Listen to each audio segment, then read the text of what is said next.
C'est tout.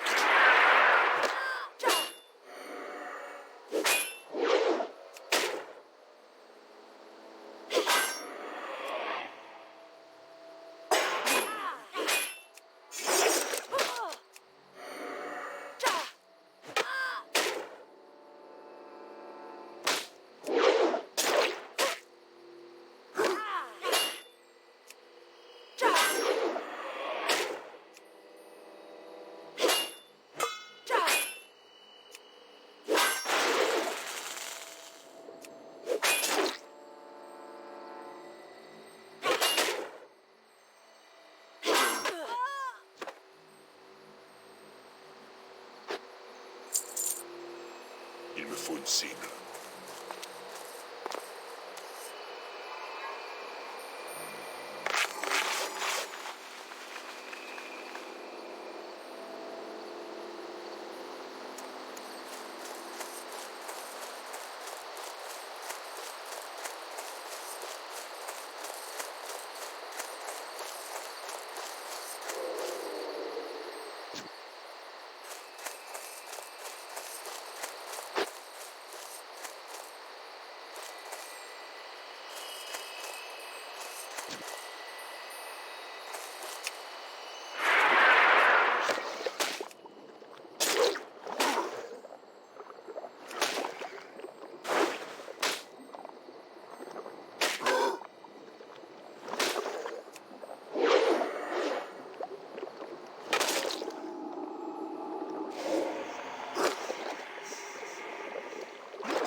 Pas assez de rage.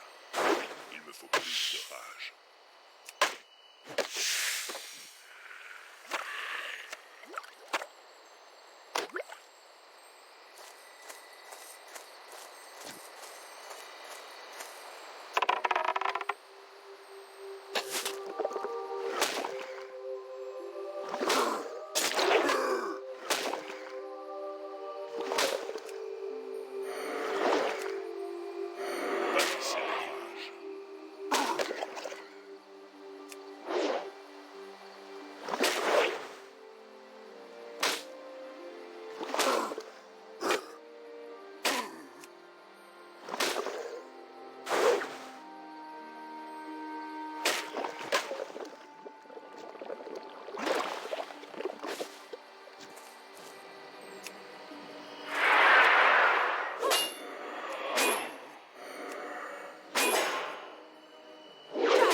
De rage. Pas assez de rage.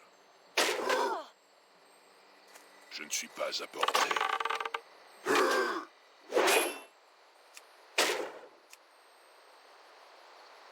ne peux pas encore le faire.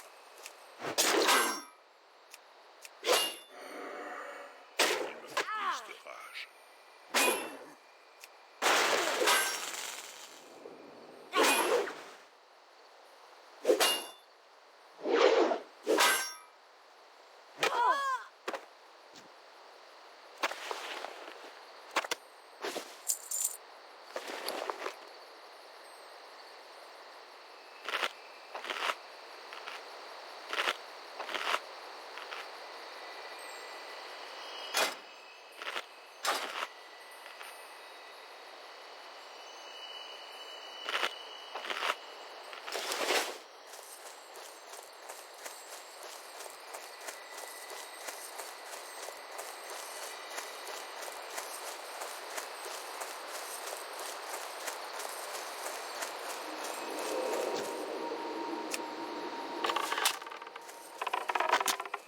Pas assez de rage.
Victoire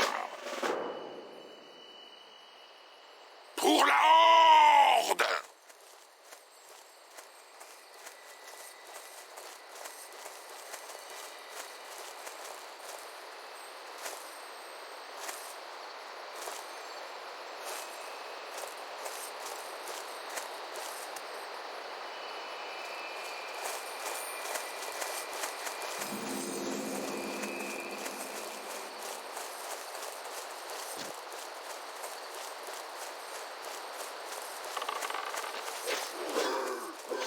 Pas assez de rage.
Pas assez de rage.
Hello wonderful person, this is Anton, and in this video we're going to be talking about a new discovery coming from right here, our neighbor Jupiter.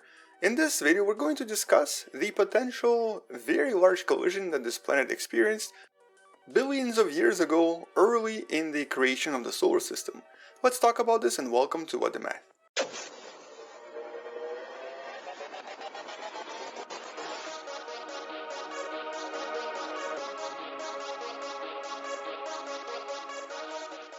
So our story starts right here, around Jupiter. A few years ago, we launched the mission known as Juno that I'm trying to select right here.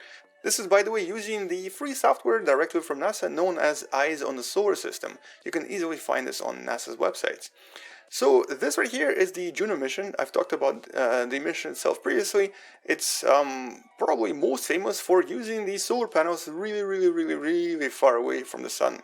And here we only get about 2% of the efficiency when it comes to solar panels compared to our own planet Earth.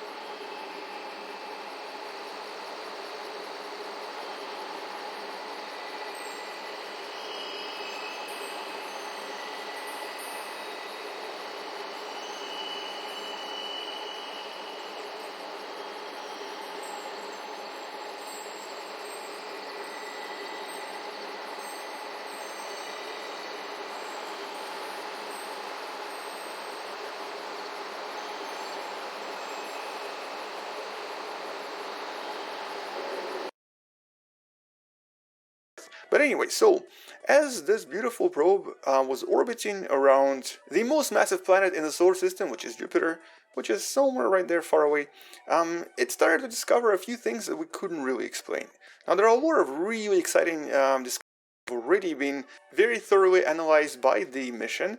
Like for example, we already have a very clear picture of the aurora on Jupiter's surface, and you can kind of even discover them by using this free application. We also have analyzed the magnetosphere of Jupiter very accurately. You can also see what all of this looks like in Eyes on Solar System. We even have a very accurate representation of the radiation field around Jupiter, as you can see. And lastly, we also have a more detailed picture of the rings that are kind of barely visible because they're really small compared to the rings of Saturn. But the more exciting news coming about Jupiter is actually coming from the inside of the planet.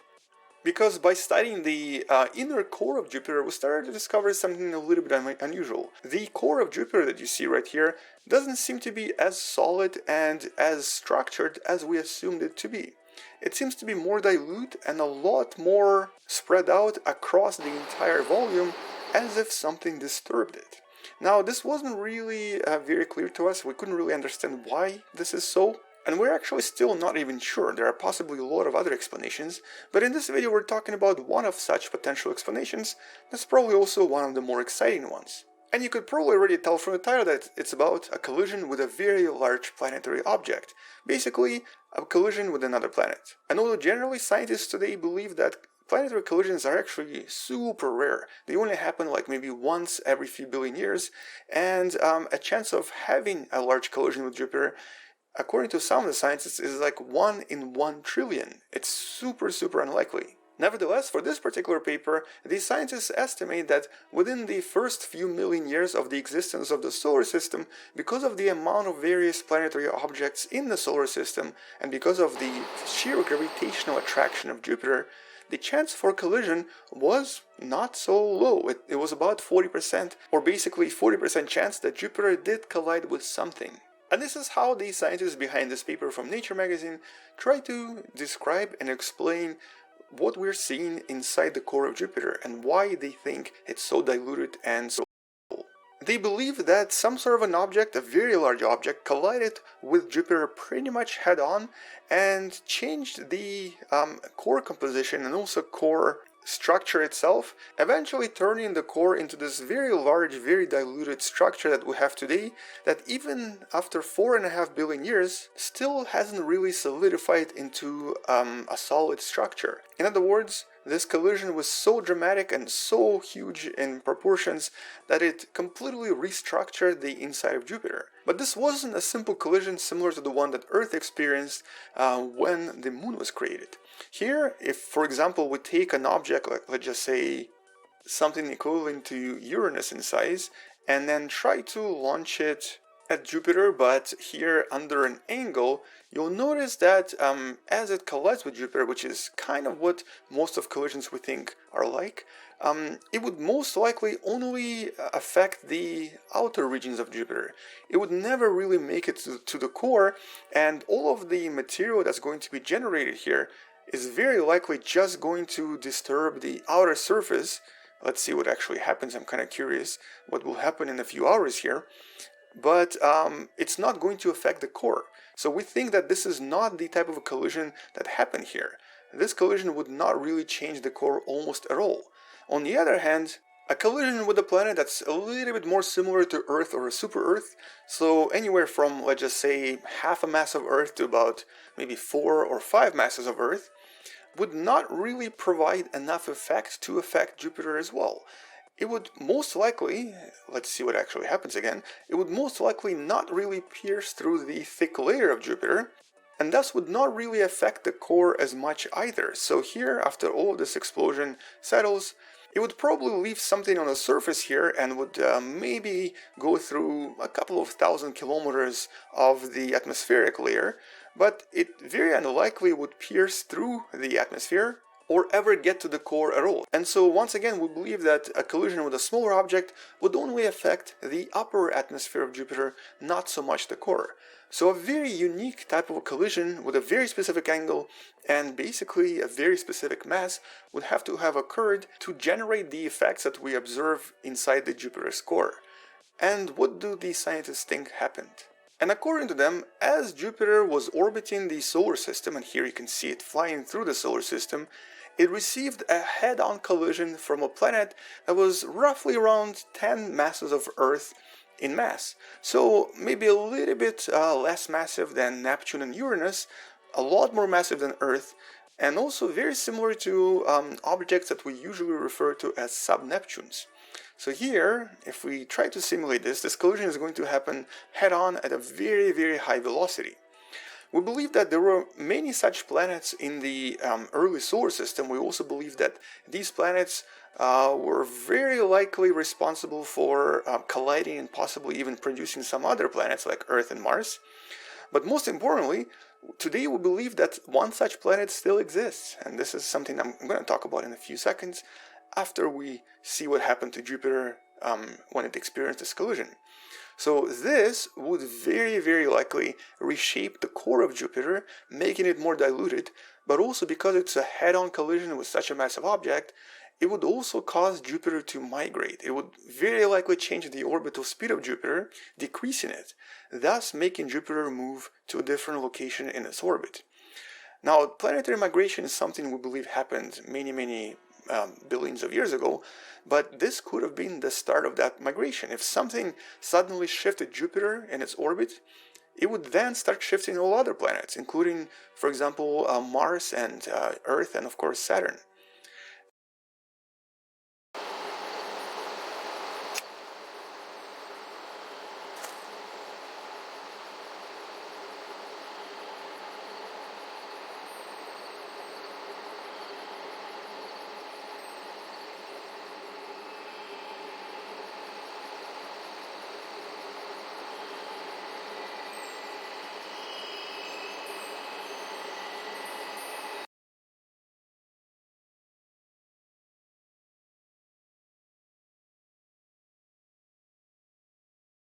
So all of this could have started with this really massive collision that then influenced Jupiter's insides, and this is what we're observing.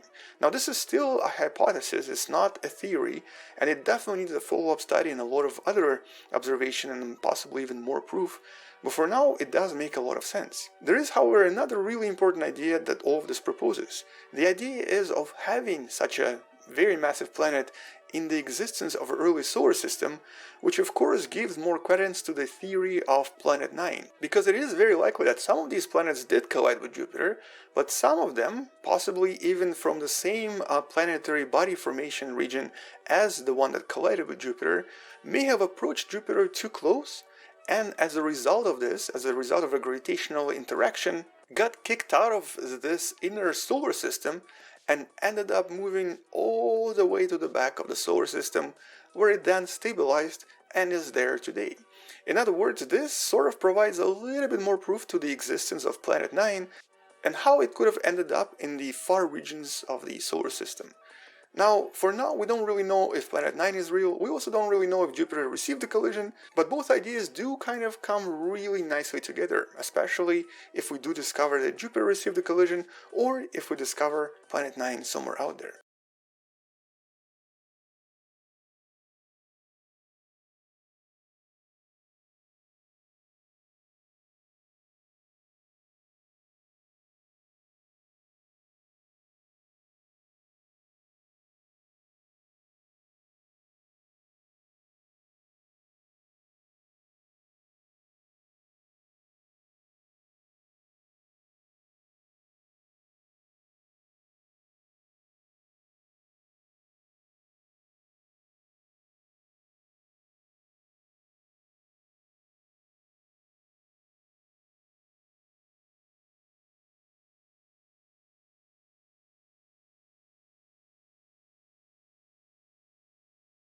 Hey guys, it is August 28th, and I want to go through some balance changes that just hit the Nexus. These are live for North America and Europe already. Let's get right into it. I've already looked this over a few times. I've talked to a few people about the possible meta implications of everything, and I just want to go over everything about that. Volskaya. It's been known to be a map that hits level 20 quite often, and especially since they made a mix of the experience changes and the changes to the Triglav and how it interacted, they are just doing a pretty major buff to the Triglav Protector. Health's being increased, health scaling's been increased, health scaling over time is being increased, starting basic attacks being increased by a decent chunk, starting damage is being increased by a decent chunk, and the percentage of bonus damage versus non-heroic targets being increased. Guys, this protector in the early game is going to destroy structures, and this protector in the late game is going to be a beast. So, I think that watching the scaling of this and looking at it in game, I think the biggest thing about this that's really going to make an effect is the second objective of the game, and that's where the biggest meta change is going to be for this one. That one that's on the top area of the map. That is going to be a very heavily contested one, and I think the new meta is going to be for everyone to go collect as many items as possible, possibly even give up the first objective so that you can hold on to your items. And when you get to the second objective, try to just stay even on levels and experience. And when you get there, have your entire team filled up with items so that you can win that objective. You'll be able to take a full fort with this, even if all 5 are just sitting there. And you could possibly even take a full fort, go down, and destroy the bottom area to win the next objective. The third objective on the map will likely be able to take a keep every time, and if there is ever a fourth objective, that's usually going to be game end, but I'm guessing that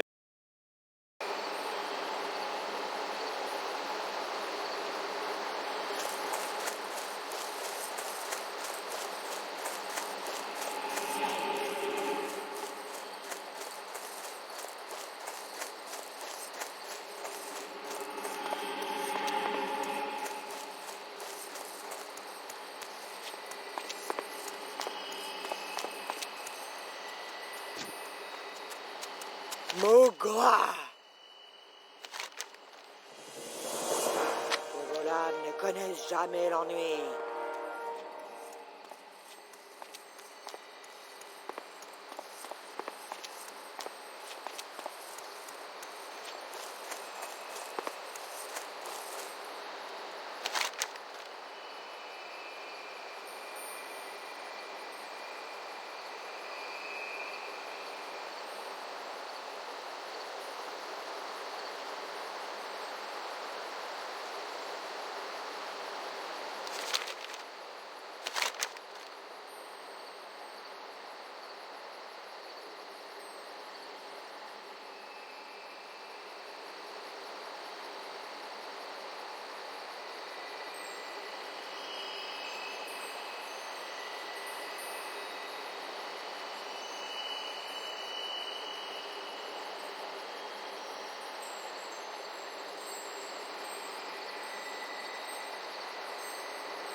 that most games are going to be pretty close to being ended.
Plus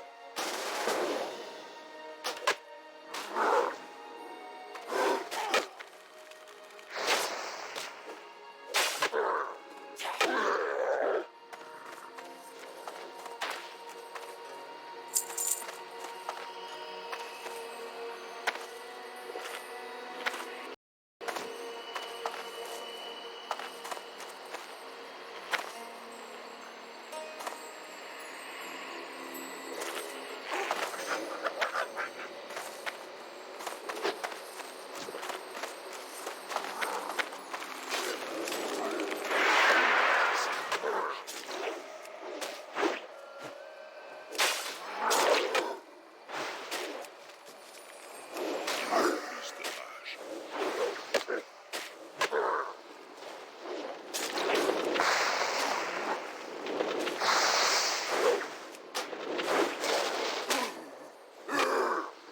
Pas assez de rage. C'est trop loin.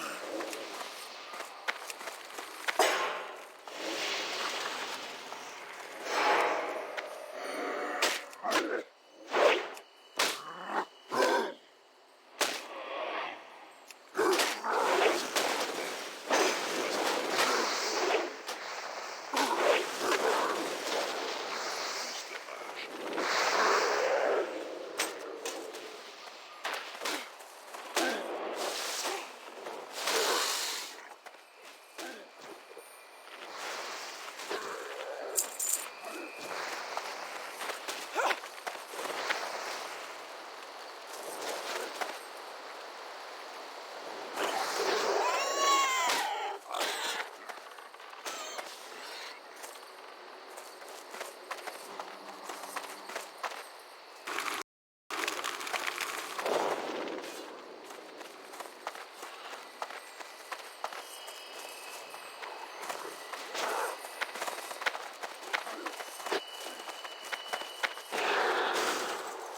Pas assez de rage. Plus de rage. Pas assez de rage. Il me faut plus de rage. Je ne peux pas encore le faire. Pas assez de rage.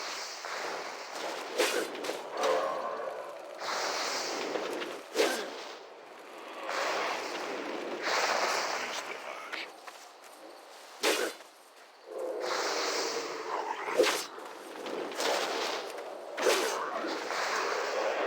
Pas assez de rage. C'est trop loin. Pas encore le faire.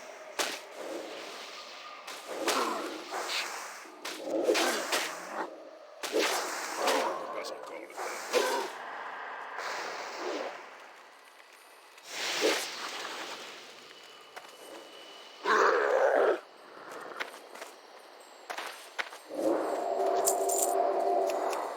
Pas encore le faire.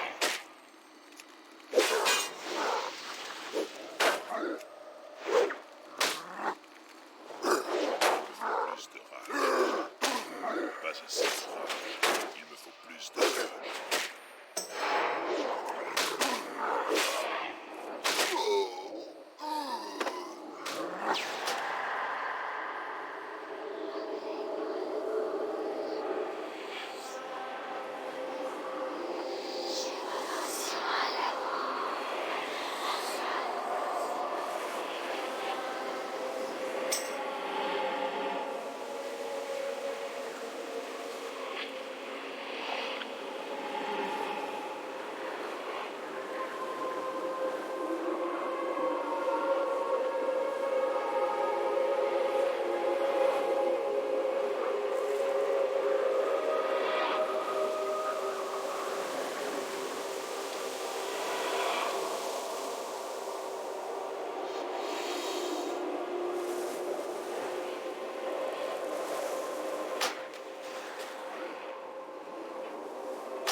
ne suis pas à portée.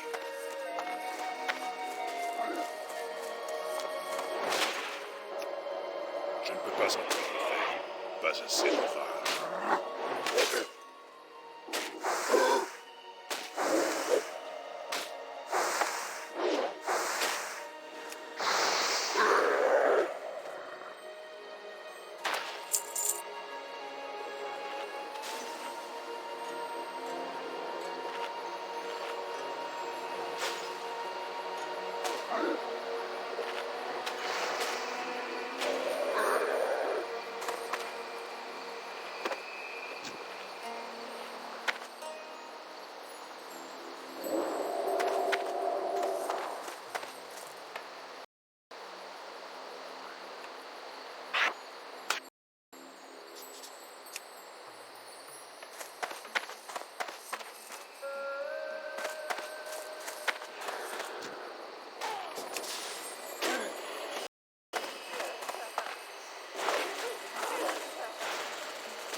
Pas assez de